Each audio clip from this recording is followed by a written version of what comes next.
இந்த அழுதா நதி பக்கத்தில் ஐயப்பன் மகிழ்ச்சியை சம்ஹாரம் பண்ணான். இதில் பல பேருக்கு ஒரு சந்தேகம் வரும். எல்லா சந்தேகத்தையும் தெளிவு பண்ணுறதுக்கான நிகழ்ச்சி தான் சங்கரா டிவி ஏற்பாடு செய்திருக்கும் இந்த ஏற்றிவிடப்பா ஐயப்பா நிகழ்ச்சி.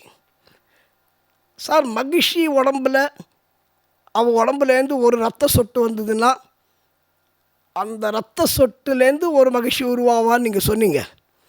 ஆனால் இப்போ பார்வதியோட சூலத்தால் ஐயப்பன் வந்து மகிழ்ச்சியை சம்ஹாரம் பண்ணுறான். அப்போ அதுலேருந்து வர சொட்டில் என்ன பண்ண முடியும்னு நீங்கள் கேட்கலாம். நான் ஏற்கனவே சொன்னேன், அது தரையில் விழுந்தாதான் இல்லையா, அது தரையில் விழுந்தால் அதுலேருந்து ஒரு மகிழ்ச்சி உருவாவான்.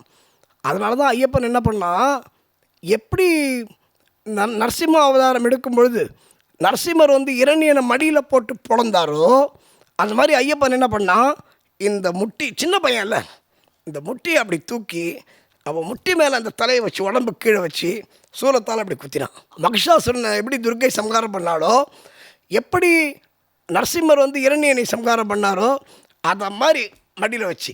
ஒன்று என்னென்னா, அவளுடைய வரம் அவள் உயிரோடு இருக்கும் வரை தான் அந்த ரத்த சொட்டுலேருந்து ஒரு மகிழ்ச்சி வர முடியும். இப்போ பேசிக் மகிழ்ச்சியோட உடம்பு, இந்த மகிழ்ச்சியோட உடம்புக்கு உயிர் போயிடுச்சு அப்படின்னா அந்த ரத்தத்துக்கு வேல்யூ இருக்காது.